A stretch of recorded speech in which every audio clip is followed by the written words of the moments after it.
Duna 2 o Duna segunda parte es lo que probablemente se podría considerar la próxima franquicia de los estudios Warner Brothers, adaptada a los libros del mismo nombre del autor Frank Herbert. Iniciamos el cinecdotario con Dune segunda parte. Iniciamos con la película homónima del 2021, sumándose una más en el 2024, ambos films dirigidos por Denis Villeneuve y estelarizados por Timothée Chalamet, Zendaya, Rebecca Ferguson y un cast por demás internacional y extraordinario, incluyendo actores como Javier Bardem, Austin Butler, Florence Pugh, Christopher Walker, Lea Seydoux y Stellan Skarsgård. En realidad les puedo comentar que esta película pues está loquísima porque es un despedorre no solo de dinero, de cast y de creatividad, sino es el producto de un montón de esfuerzos e intentos por traer a la pantalla esta adaptación literaria. Esta es una película que por fin se logra después de muchos intentos de llevarse a la pantalla, ya sea como película individual o como una saga. Esta saga de Duna es una saga literaria que marcó el género de la ciencia ficción en este rubro, o cuando menos generó a través de estos libros un gran revuelo en todo lo que tiene que ver con lo que son los viajes intergalácticos, los seres extraordinarios, las batallas por planetas y un sinfín de aventuras y guerras afuera de los confines terrestres. Todo esto alrededor de la posesión de un mineral tan valioso como es la especia. Con él, cualquier viaje interestelar puede ser posible. Y como en cualquier historia donde se lucha por una sustancia, hay grandes casas, cofradías nobles o ricos que están dispuestos a generar cientos de miles de muertes de otros que no son ellos, de otros menos privilegiados, para que estos nepo babies o elegidos puedan quedarse con el botín, preparados toda una vida para lograr dicho acto, el monopolio total del poder de la fuerza sobre la humanidad. No hay mucho que decir sobre Dune al respecto, pues creo que todo el mundo ya sabe más o menos de qué va, al grado de que incluso ya hay una fuerte controversia entre aquellos que son fans de Star Wars, los nuevos fans de Dune y los antiguos fans de Dune. Así que simplemente, más que hablar de la película, de qué va, vamos a hablar de algunos de los efectos previos y posteriores al estreno de esta adaptación del 2024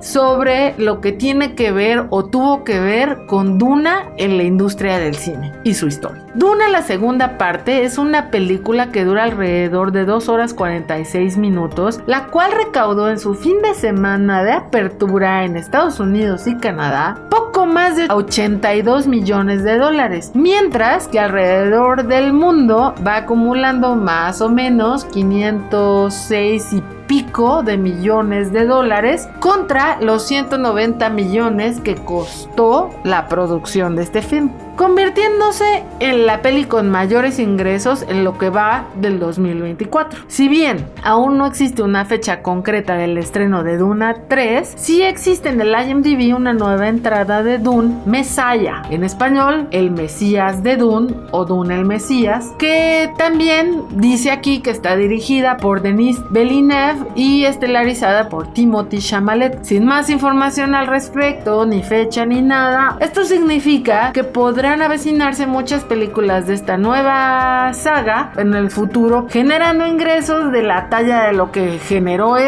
si es que lo sigue generando, pues la película va a dar y dar y dar para convertirse en esa gran franquicia. Y con Duna además pues vienen acompañados un montón de personajes extraordinarios, un gran entramaje del género ficción, y por demás hay que resaltar que el cumplimiento de un sueño de muchos directores y muchos apasionados de la ciencia ficción, ya que Dune es el parteaguas de este género, que a su vez genera un montón de ideas que se basan en esta historia para generar otras historias, unas en la pantalla, otras en libros, en la literatura y hasta en videojuegos.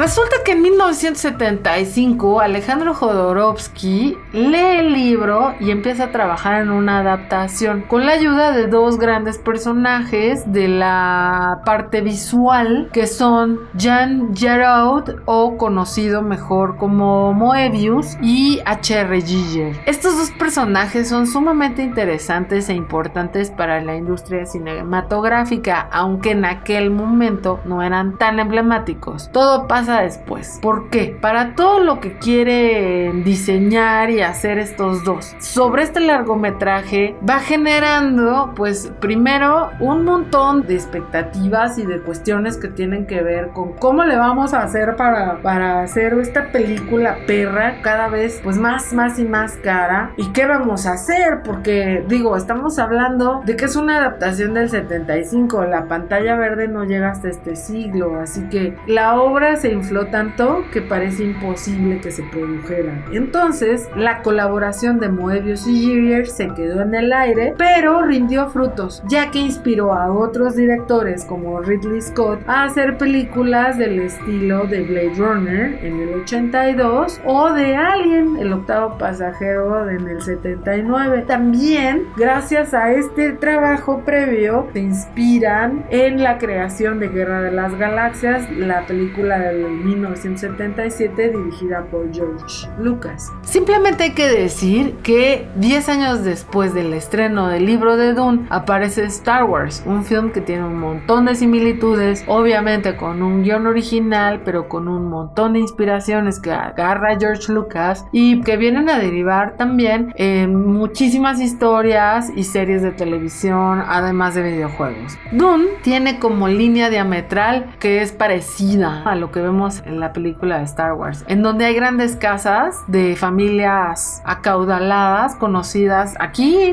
por los terrícolas como feudos, que a su vez vienen a controlar todo, monopolizando todo aquello que tiene que ver con el viaje interestelar de aquel lado y aquí con los bienes materiales, el cual depende del control de una sustancia o mineral o de materias primas que en el espacio tiene que ver con la especia. Dicha especia solo se encuentra en un planeta, el cual está totalmente seco y además es sometido por una de estas grandes familias. Entre traiciones y control por todo lo que deriva de aquella tierra, se genera una guerra. Dicha guerra se da entre los mismos nobles con el objetivo de poder controlar todos los posibles monopolios que existan. Dentro de todo este desmadre social, además hay un grupo místico religioso, las Bene Gesserit, un grupo de mujeres con connotaciones proféticas y poderes medio sobrenaturales, las cuales se encuentran esparcidas dentro de todos estos grupos de nobles. La historia tiene más similitudes con la historia aquí en la Tierra que lejos de ella, pero bueno, es muy conocida y parecida a otras cosas que ya han ocurrido en el pasado de la historia del hombre, transportadas a lugares fuera de los confines terrestres, derivándose en historias cuasi bíblicas que tienen que ver con el elegido, el liberador de aquellos grupos oprimidos, que en este caso pues son aquellos que viven en Arrakis, el planeta donde se encuentra la especia, y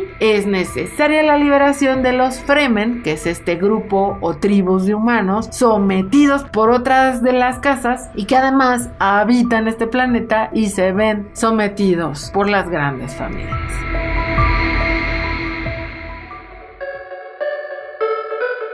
Curiosamente, el Mesías es nada más y nada menos que el hijo de una Bene Gesserit, el cual es el único dotado de las mismas virtudes que su madre y que además fue preparado desde la infancia para controlar y dominar sus dotes mágicos. No necesariamente fue entrenado para liberar pueblos, sino para poder controlar su poder, sus acciones y todo aquello que le permite estar por encima de los demás y dirigir su feudo. Pero todo se sale de control cuando este poder es utilizado por Paul, justo el hijo de la Bene Gesserit, el elegido para la liberación de los Fremen. Los rebeldes que se irán uniendo a él para deshacerse de todos los ducados que se nieguen a liberar a Arrakis, además se envuelven y se involucran con este joven, ya que Esto se sumará al corazón y drama dentro de Paul Atreides, ya que las uniones por conveniencia son necesarias, como son nobles y son nepo babies, pues esto es súper obvio, mientras que una guerra continúa. Esto la convierte en una hermosa y bella novela de amor llena de giros de tuerca en medio de la guerra, epopeyas alocadas y galaxias lejanas. Así que pues tenemos todos los ingredientes necesarios para hacer una historia extremadamente llamativa. Regresando a la parte que tiene que ver con el cine, pasa que en 1984 se logra una producción encabezada por Dino De Laurentiis, el cual entrega por encargo a David Lynch la primera adaptación para hacer el primer intento cinematográfico de este libro, y pues no sale como ellos esperan, porque se genera una gran controversia al grado de que el director simplemente decide deslindarse de la autoría de la obra, ya que en la postproducción se mete mano, se pone voz en off y situaciones que no estaban premeditadas durante el guión. Pero bueno, para 2008 se trajo de nuevo la intención de producir otra película con el mismo nombre de Dune, ahora dirigida por Peter Berg, el cual algunos lo han visto en Hancock, un film del 2008 estelarizado por Will Smith, pero pues no llegó más allá del anuncio, así que la película pues se quedó con las ganas. Con esto llegamos al 2016, donde la productora Legendary Pictures encuentra un buen director para hacer películas de esta envergadura, pues Denis Villeneuve, el director de Blade Runner 2046 o La Llegada, y con esto se logra que se pueda plasmar una película y una posible saga de la talla del Señor de los Anillos, y lo demás pues ya es historia.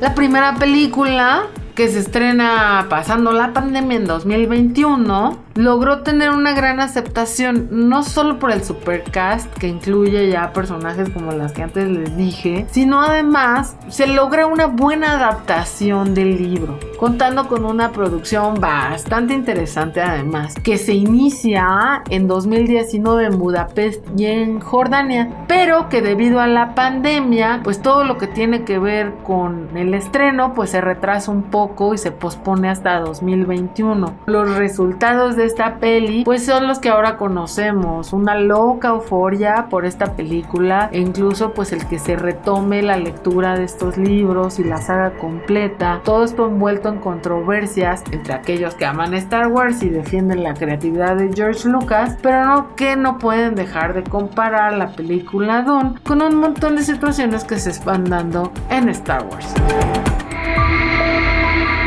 Yo me quedo con algunas cosas bien obvias y prácticas que tienen que ver con la versión de Dune, que es una película que visualmente es muy potente. Está llena de grandes escenas épicas en donde hay un gran equilibrio entre el manejo de todo aquello que tiene que ver con la pantalla verde, los efectos visuales, y también lo que tiene que ver con las locaciones, el ensamble, los actores, la historia y toda la drama que se tiene que hacer por parte de los humanos. También les puedo decir que la novela, cuando menos lo que tiene que ver con el primer libro, tiene grandes saltos de tiempo en su versión literaria. Todo lo que tiene que ver con la adaptación del guión tiene también un gran esfuerzo por no perder algunas partes que son muy muy importantes dentro de la vida del protagonista y todo lo que se va dando en la historia, pero pues solo se queda con las escenas más importantes. Sí se hace una diferenciación histórica o un cambio en lo que tiene que ver con las líneas del tiempo de la novela a la adaptación cinematográfica, pero se plasman las dos películas y se hacen algunas omisiones dentro de la línea de tiempo, pero lo más probable es que el objetivo de esto es que en la tercera parte de la saga se retomen algunas de las cosas que no se ven en la 1 y la 2, que son extraídas del primer libro de Dune. También considero que hay muchas cosas interesantes en cuanto a lo que tiene que ver con los efectos que se generan generan en la vida real sobre la película Dune. Por un lado, está para aquellos que son fans de Star Wars, pues sí, tiene que haber muchas similitudes, porque es una novela que se hizo en el 65 y que generó mucha euforia. Para 1967 se decide crear un mundo fantástico inspirado en varios de los hechos que hay adentro de Dune, que si bien no son iguales, no es un plagio, tranquilos todos, por favor. Es simple y sencillamente una historia que inspiró demasiadas cosas que tienen que ver con las guerras de nobles en el espacio, clases sociales que están allá arriba, luchando entre sí para lograr conseguir poder, lo que además lo convierte en una guerra todavía más loca y genera que esta saga de novelas sea la línea diametral de muchas otras cosas que tienen que ver con el cine. Me refiero que hay muchas películas épicas que pueden tener una visión tan básica como esta, como la de Dune, en la que podemos ver la epopeya de un personaje principal. Una de estas cosas que puede ser interesante en la historia, como el Mesías de aquel personaje que los va a redimir, que no es netamente un güey que sepa que eso no es el Mesías o que lo quiere aceptar, que incluso viene de cuestiones que son aún más allá de lo que tiene que ver con Dune, pues son cuestiones bíblicas, en muchos casos religiosas, y que podemos pensar en un redentor o en un salvador, aquel que va a liberar a los oprimidos y a las oprimidas, y que además los va a llevar más allá. Si bien este supuesto redentor cuenta con aportaciones extraordinarias para poder lograr su cometido, en muchos casos es una persona que se ve beneficiada o privilegiada por ser el redentor. Entonces también es súper necesario para que exista un personaje mítico, que alrededor también exista un personaje que pueda creer en él. Todo esto para que ambos puedan justificar su violencia, su radicalidad o las batallas de los mismos grupos a favor de este redentor. Entonces esto mismo se vuelve a confirmar y a reafirmar una y otra vez la fe alrededor del elegido. También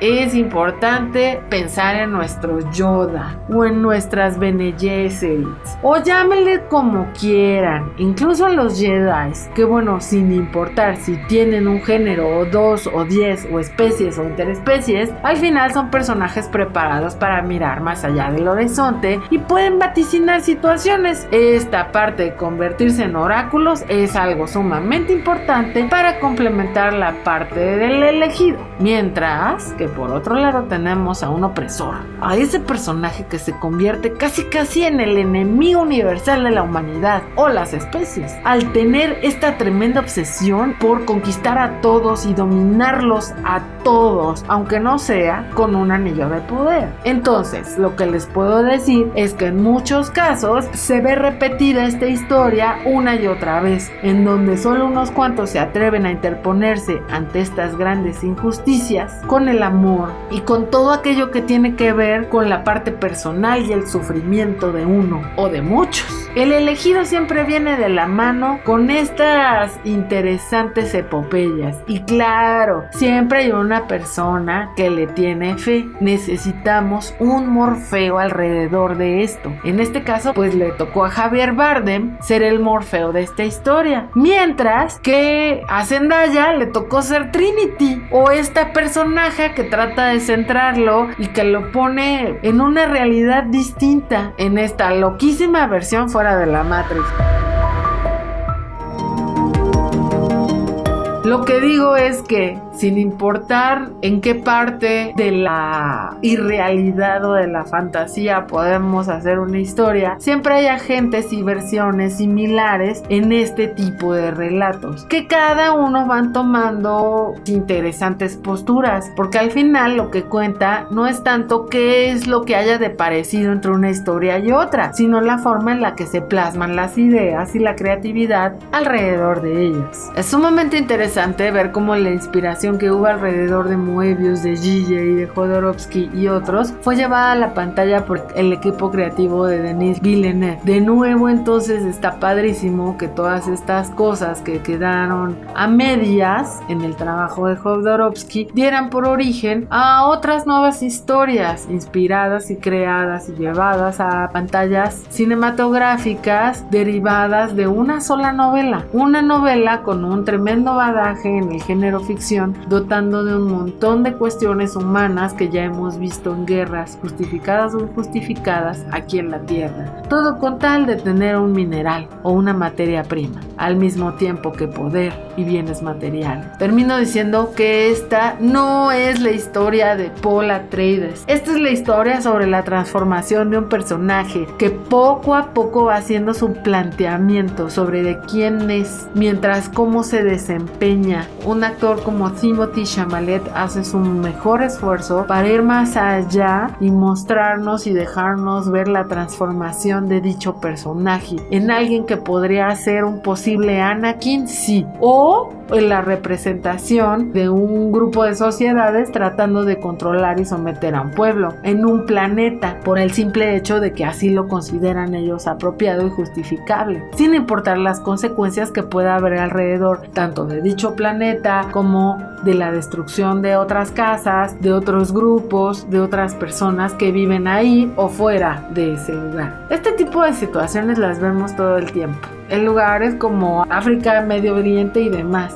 Está súper triste que solo tengamos que tomar pedazos de realidad para convertirla en ficción y hacerlo algo más digerible, sin importar que tanto glorifiquemos la guerra alrededor de esto. Y no se trata tampoco de andar odiando las ficciones, porque es el lugar seguro en donde estamos cuando estamos buscando entretenimiento. La película es buena, no se la pierdan. Visualmente vale la pena en pantalla grande y acústicamente también. Entonces, solo puedo decirles que es un bello espectáculo que va más allá de una franquicia, sino más bien con las pasiones de las grandes masas hacia actores, películas épicas y todo lo que tiene que ver con el cine. Vale la pena estudiar la película, probablemente sea objeto de estudio en el futuro, no solo porque fue llevada a cabo después de muchos intentos, sino porque va más allá, genera un buen impulso a la industria cinematográfica y logra atraer y seguir atrayendo personas al cine, sin abusar de la tecnología que pues pasa mucho en las adaptaciones que tienen que ver con cómics. En este caso se le da más dignidad a todo lo que tiene que ver con el género ficción y a todo lo que tiene que ver con el intento de continuar las películas épicas en el espacio. Yo agradezco que nos hayan escuchado en este podcast loco de una película loca, en donde tratamos de retomar un poco de historia y de los efectos cinematográficos o de industria que hay alrededor de este film, así como le agradezco a Fénix Hurtado Producciones por su trabajo de producción en este programa. No dejen de seguirnos en nuestras redes sociales: Cinecdotario, Instagram, TikTok, Facebook. Eso es todo por ahora. Les mando un besito. Vayan a verla al cine. ¡Adiós! ¡Mua!